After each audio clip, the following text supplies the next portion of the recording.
Assalamualaikum warahmatullahi wabarakatuh. Welcome to the fourth meeting of English Morphology. Today we're going to learn about root, stem, base, and allomorph. So let's just start. Bismillahirrahmanirrahim. Root, stem, and base are parts in a word. For root is something that I have mentioned to you before. Root is the irreducible core of a word because it is attached by nothing. The important explanation here is it is the core of a word. A root may or may not stand alone as a word. So there are roots that can stand alone as a word because they have meaning, but there are also other roots that cannot stand alone as a word because they doesn't have meaning. Within a non-compound word, a root is the morpheme that makes the most precise and concrete contribution to the word's meaning. A root is either the sole morpheme or the only morpheme, or the only one that is not a prefix or a suffix. So this is how you identify a root. For example, soft in softly, soft is the root and li is the suffix.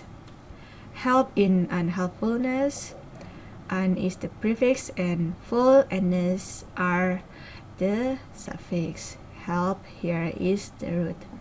And right in rights, as here is the suffix and right is the root. Soft, help, and right are roots that can stand alone as a word because they have their own meaning. However, there's also sieve in receive.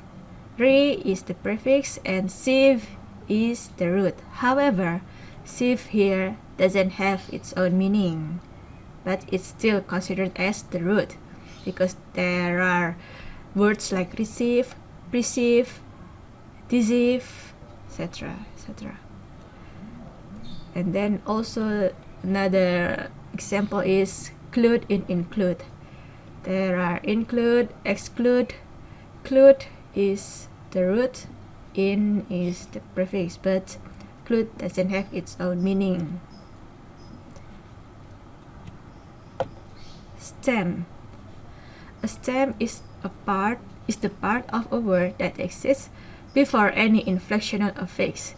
So I have explained to you a little bit before that inflectional affix is the affix that doesn't change the word class. You have to remember this explanation because in the future meeting I'm going to explain further about inflectional affix. A stem must have a lexical meaning. It means that it must be able to stand as a word. For example, in the word cats, the stem of this word is cat. You may think that cat is also the root of this word.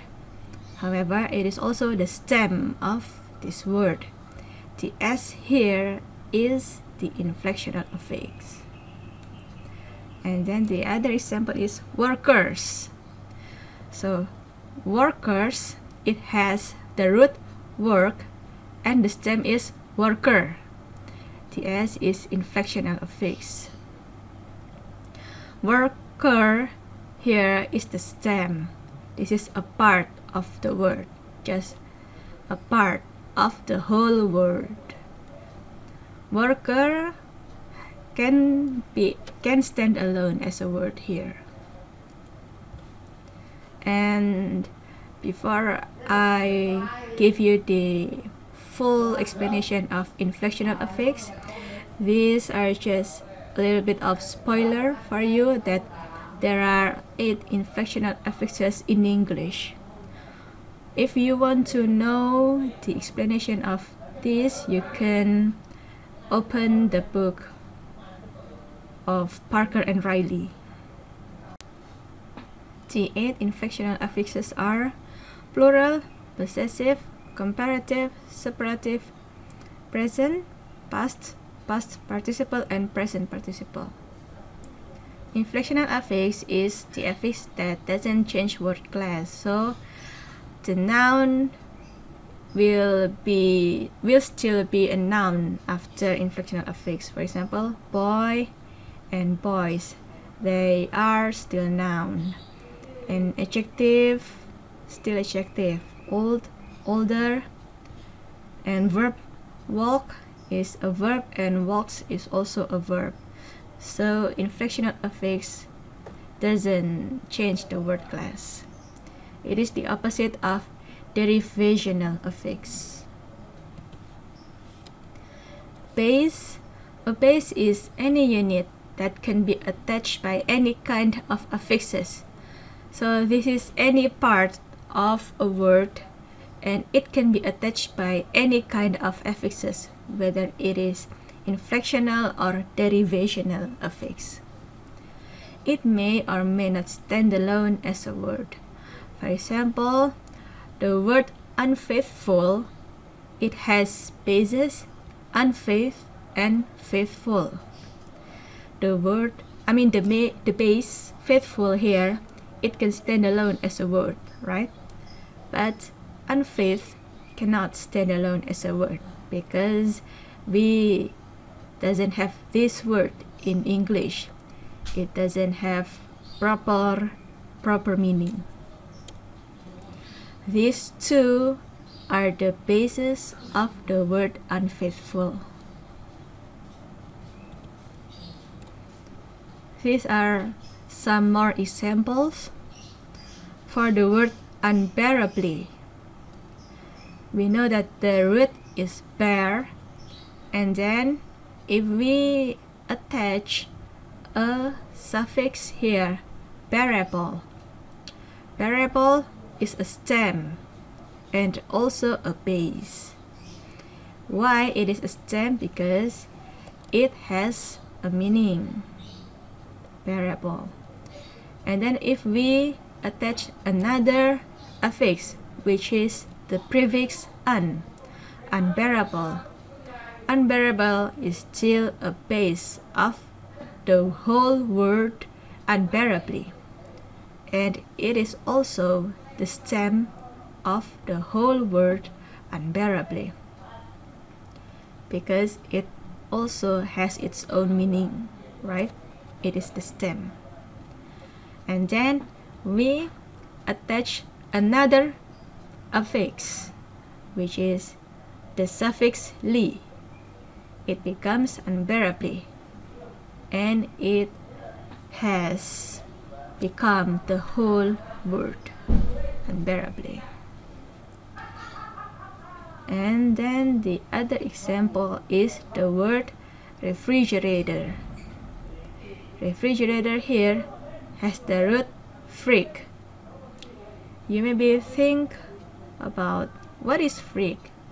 It actually doesn't have any meaning because root can be a word, but root can also not be a word.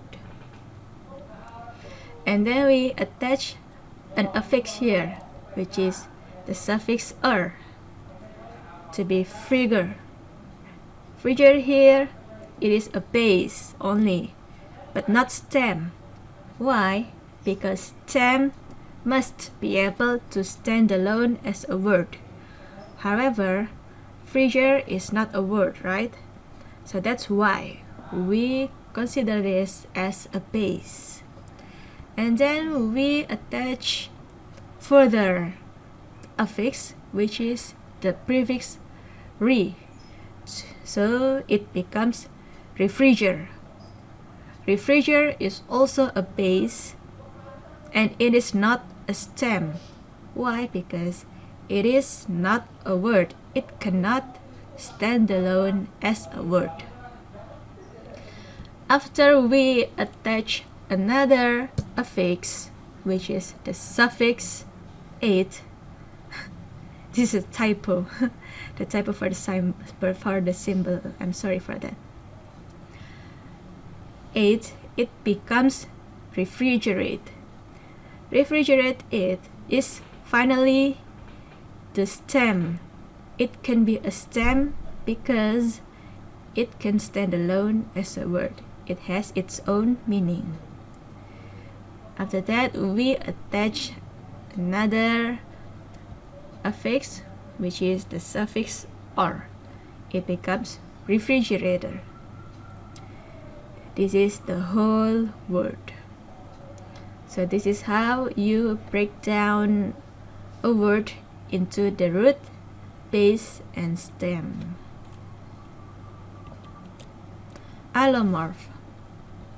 So allomorph is closely related to pronunciation, to phonology.